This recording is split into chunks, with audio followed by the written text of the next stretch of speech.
مرة تانية نكمل لقائنا مع حضراتكم الحقيقة، ورحنا للدقهلية. أستاذ أحمد رعب رئيس غرفة الدقهلية. ألو. الو. أستاذ أحمد، إزي حضرتك؟ اهلا فيصل بيه، اهلا وسهلا.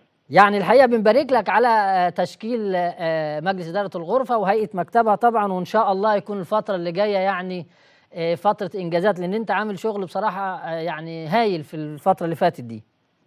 اشكرك يا فيصل بيه، وطبعا بارك الصناعه ومؤدي الخدمات على مستوى الجمهوريه اختيار من دوره قادمه، من دوره سنين، دوره قادمه على الوضع بالاحسن ان شاء الله. تنسيق مع توجهات الدوله، توجهات بتاعت الناس الخاصه دوره قادمه على تحسين هستأذنك يا أستاذ أحمد، بس خليك في مكان عشان الصوت بيقطع. خليك في مكان بس تكون الشبكة يعني واضحة شوية. حاضر يا فندم، حاضر. ننتهي الطريق بس، معلش. هي فيصل بيه. اتفضل. كويس؟ تمام كده، اتفضل. بقول معاليك يا فندم، بنبارك لكل التجار والصناع ومؤدي الخدمات على مستوى الجمهورية بعد اختيار من يمثلوهم في الغرف، اتحاد عام الغرف التجارية إن شاء الله لدورة جديدة 23/27 تكون دورة جديدة قوية إن شاء الله تحقق كل الأهداف والمصالح الخاصة بالدولة وتتماشى مع توجهات فخامة الرئيس عبد الفتاح السيسي.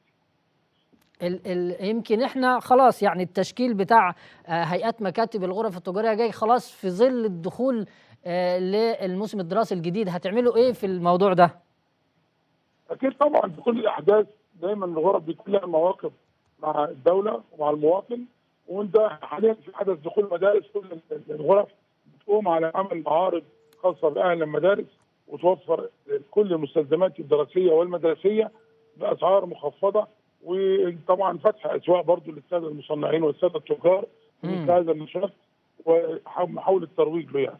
ده بشكل عام. بس احنا النهارده يعني بصدد تشكيل هيئه مكتب الاتحاد العام للغرف التجاريه، بنبارك لكل اعضاء هيئه المكتب وبنبارك لكل الساده رؤساء الغرف على المجلس الجديد، وبنحاول برضه نوضح للناس ان هو تم عمل استراتيجيه جديده، ورقه عمل كامله تحقق يعني اهداف جيده للدوله في خلال 4 سنين قادمه، واستراتيجيه ستعلن للجميع وستعلن لحضراتكم لنشرها من خلال المنابر الاعلاميه زي المنبر المحترم بتاع ان شاء الله. طيب ده كلام يعني هتحاولوا تجيبوا خصومات كبيره للمواطنين في الفتره دي؟